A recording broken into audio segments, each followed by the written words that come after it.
সব আমার ওই স্ত্রীর কীর্তি, জানেন তো। এই জজ সাহেবের বউ বলে না, বুঝলি, এই জজ সাহেবের বউ বলে ভীষণ দেমাগ, একেবারে ওই ধরাকে না একদম সরা জ্ঞান করে। বাহ বাহ, হেভি তো। এই ধরাকে সরা জ্ঞান করা একেবারে ঘাটে ঘাটে মিলে গেল না সরবটা। হ্যাঁ নিশ্চয়, তুমি তো বুদ্ধিমতী খাসা ছেলে তুমি। হ্যাঁ ভীষণ কোটেশন কনসেপ্টটাও ভালো রপ্ত করেছে। ভীষণ বুদ্ধিমতী, একেবারে বোকার মতো পার্থ মামার বাড়ি থেকে মান্তু সাইকেলটা চেপে চলে আসে। ভীষণ। আরে সে তো আমি ইচ্ছা করে করিনি, এই ভুল করে হয়ে গেছে আর কি।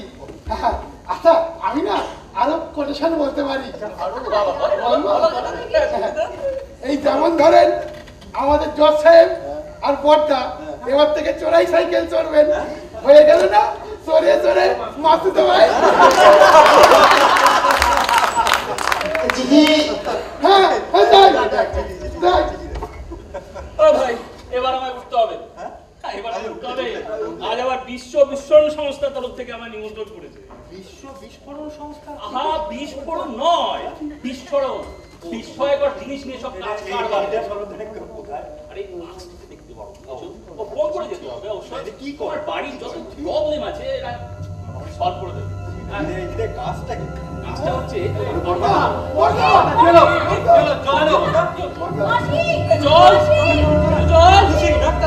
জল।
আমি না লটারিতে 10 কোটি টাকা পেয়েছি।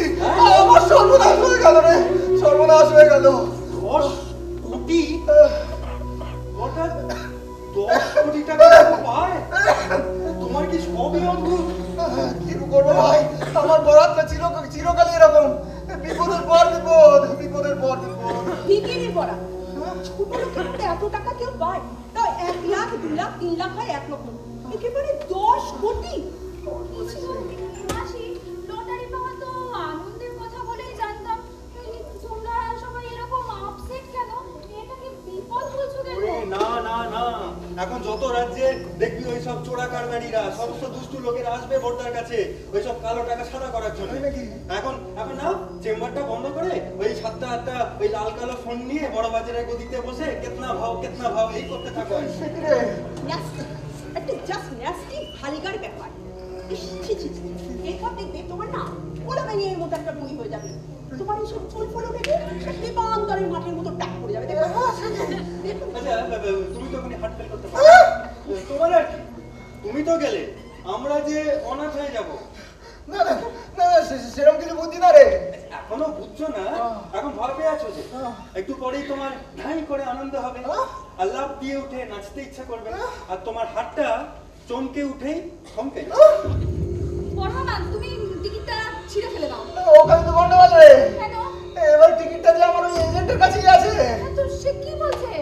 তার তো অলরেডি একটা হার্ট অ্যাটাক হয়ে গেছে, তার অ্যাসিস্ট্যান্ট এই চিঠিটা লিখে পাঠিয়েছে যে ওই বাবারে সে তার হার্ট অ্যাটাক হয়ে গেছে, আমি কিন্তু এভাবে মরতে পারবো না, আমি এভাবে একদম মরবো না। তবে আমার আরো ভয় করছে, জানিস, আরো ভয়ঙ্কর কিছু ঘটে যেতে পারে। ধরো একদম লোক এই ছোট্ট মেয়েটাকে কিডন্যাপ করে নিয়ে যেতে পারে, তারপর একটা চিঠিতে লিখে পাঠালো যে অমুক দিন অমুক সময়ে একটা ব্রিফকেসের মধ্যে 5 কোটি টাকা ভরে ব্রিজের নিচে রেখে আসতে। একটা লোক দাঁড়িয়ে থাকবে, তার হাতে সবুজ রুমাল বাঁধা, আর কোড ল্যাঙ্গুয়েজ হবে ধর ওই ব্ল্যাক রোজ। হ্যাঁ, তার হাতে টাকাটা দিয়ে সোজা বাড়ি ফিরে আসবেন। মেয়েটা রাত্রিবেলা 12টার সময় একটা কালো ভ্যান এসে নামিয়ে দিয়ে যাবে মেয়েটাকে বাড়িতে।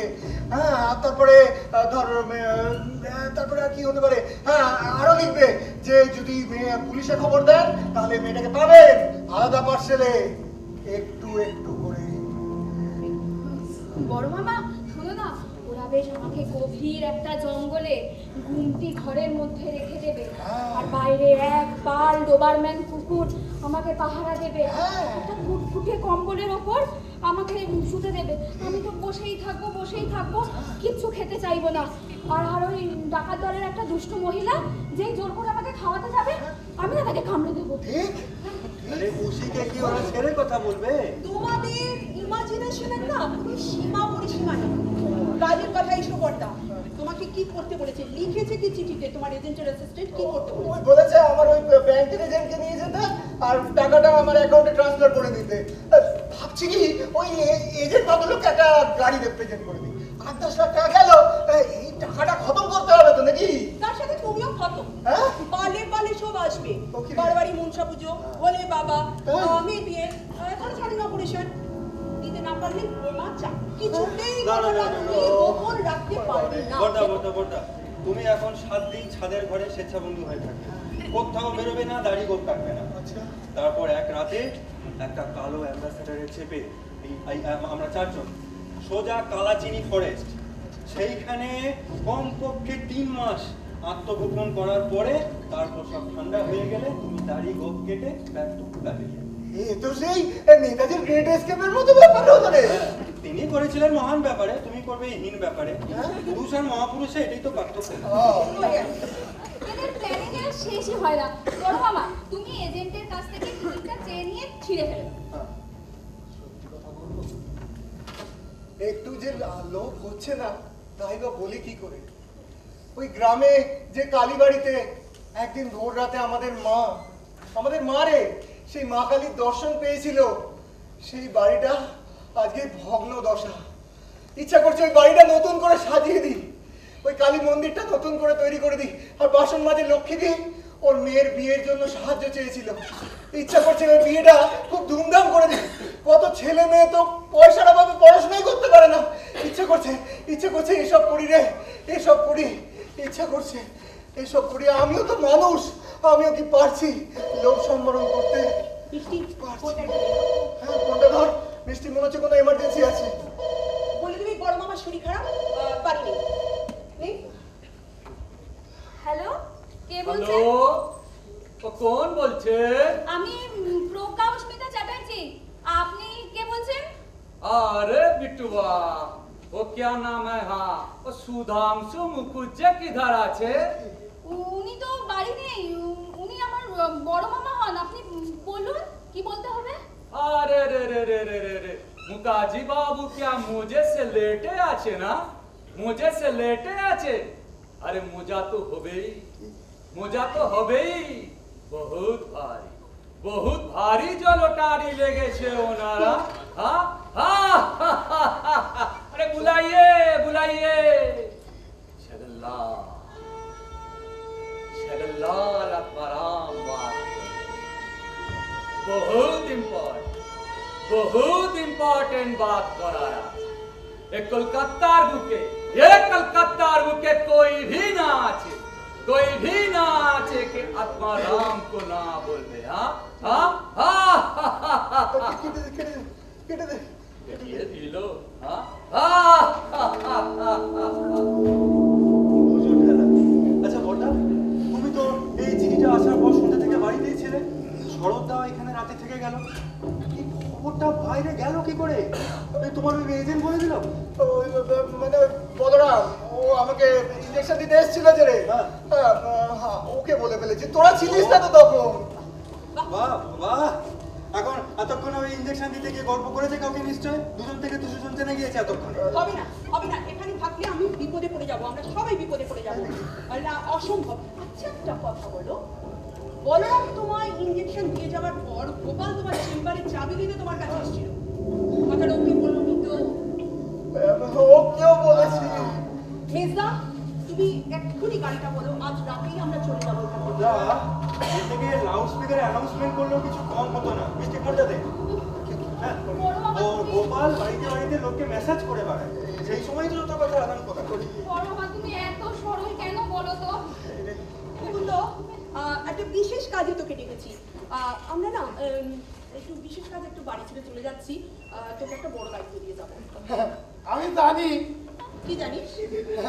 ওই যে লটারি,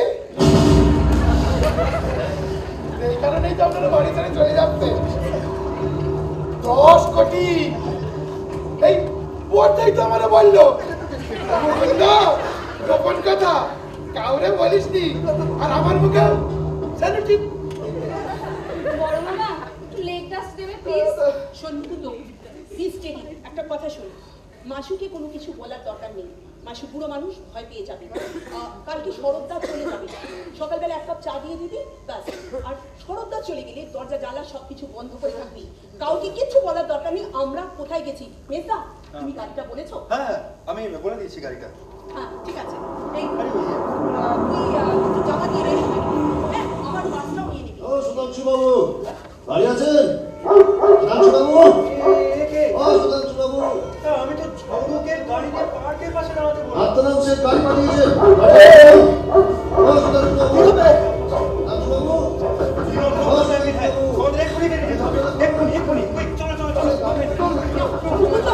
হিস্টেরি পারবি তো? মুকুন্দ, আমার এই 3 খাঁচা বাকি, 5টা গরু আর 7টা কুকুর, সব দেখিস তুই, পারবি তো? সে আমি খুব পারবো, কোনো চিন্তা নেই, কোনো চিন্তা নেই। আর দেরি করো না, চলো চলো চলো চলো।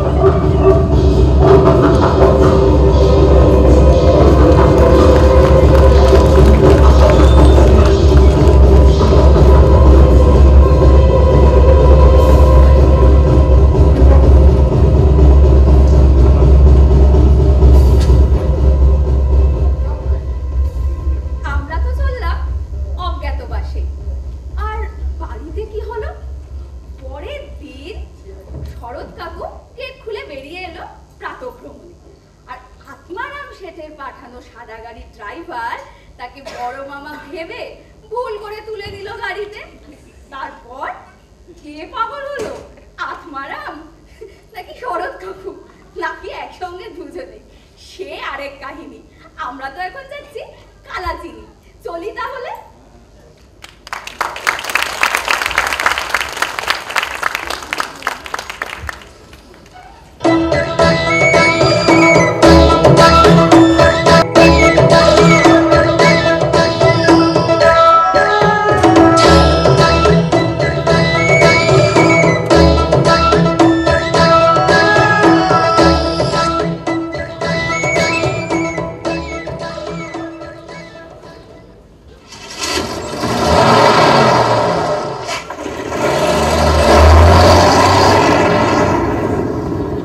মেজো, মেজো রে, হ্যাঁ বলো।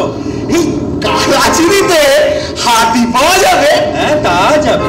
এই অনেক দিনের স্বাদ বুঝলি, একটা ওই ছোট্ট হাতির বাচ্চা কিনবো, বেশ মিষ্টি দেখতে হবে, আর এই সারা বাড়িতে কেমন ঘুরঘুর ঘুরঘুর করে ঘুরে বেড়াবে। সে কি গো, হাতি কিনবে ঠিক করলে তাহলে?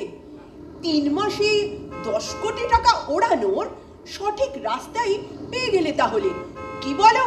হ্যাঁ,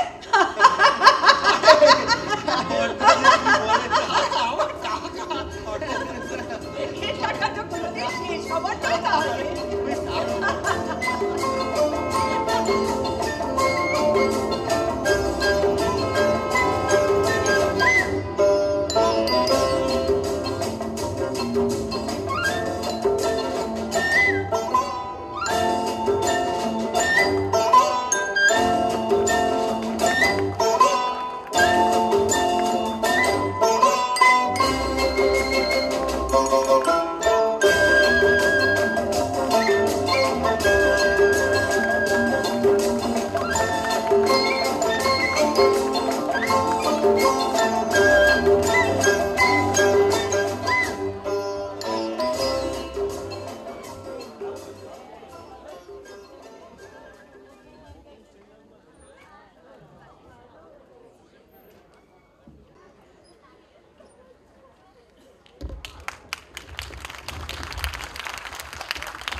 আচ্ছা, আজকে একটা সুন্দর নাটক আপনাদের কাছে পরিবেশন করলেন আমাদেরই সবচেয়ে কাছের একেবারে পরিচিত জনেরা। আমি নাটকটা সম্বন্ধে আর কিছু বলবো না, কারণ নাটকটা সম্বন্ধে অনেক বলা হলো, এনারা বললেন অজ্ঞাতবাস। আমি শুধু যারা রূপদান করলেন বিভিন্ন ভূমিকায় তাদের সঙ্গে একবার পরিচয় করিয়ে দিই।